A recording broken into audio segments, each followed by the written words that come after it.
നമ്മൾ demon slayer ആനിമയിനകത്ത് ഏറ്റവും കൂടുതൽ ഓൾഡസ്റ്റ് ആയിട്ടുള്ള ഡീമൺസ് ആരൊക്കെയാണെന്ന് നോക്കിയാലോ. ഇത് എക്സാക്റ്റ് ഒന്നും പറയാൻ പറ്റില്ല, ബട്ട് റഫ്ലി ഇങ്ങനെയാണ് വരിക.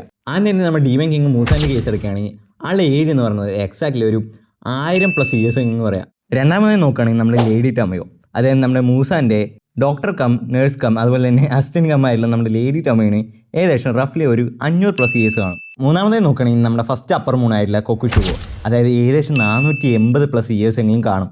അതിനുശേഷം നാലാമതായി നോക്കുകയാണെങ്കിൽ നമ്മുടെ ഹാൻ ടെങ്കു, ഏകദേശം 200+ ഇയേഴ്സിൻ്റെ അടുത്തായിരുന്നു നമ്മുടെ ഹാൻ ടെങ്കു ഈ ഒരു ഡീമണായിട്ട്. പിന്നെ നമ്മുടെ ഡോമ, അക്കാസ അതുപോലെ തന്നെ ഗ്യോക്കോ, ആ ഒരു ഭരണീൻ്റെ അകത്തില്ലേ ആ ഒരു ഡീമൺ. സോ ഇവർ 3 പേർക്കും ഏകദേശം സെയിം ആയിട്ടുള്ള ഒരു ഏജാണ്, ഏകദേശം ഒരു 130+ ഇയേഴ്സിൻ്റെ അടുത്തായി ഇവർ ഡീമണായിട്ട്.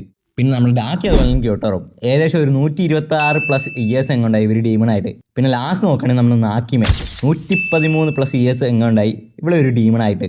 സോ ഗൈസ്, ഇവരൊക്കെയാണ് നമ്മുടെ ഡീമൺ സ്ലെയറിനകത്ത് ഏറ്റവും കൂടുതൽ ഓൾഡസ്റ്റ് ആയിട്ടുള്ള ഡീമൺസ്.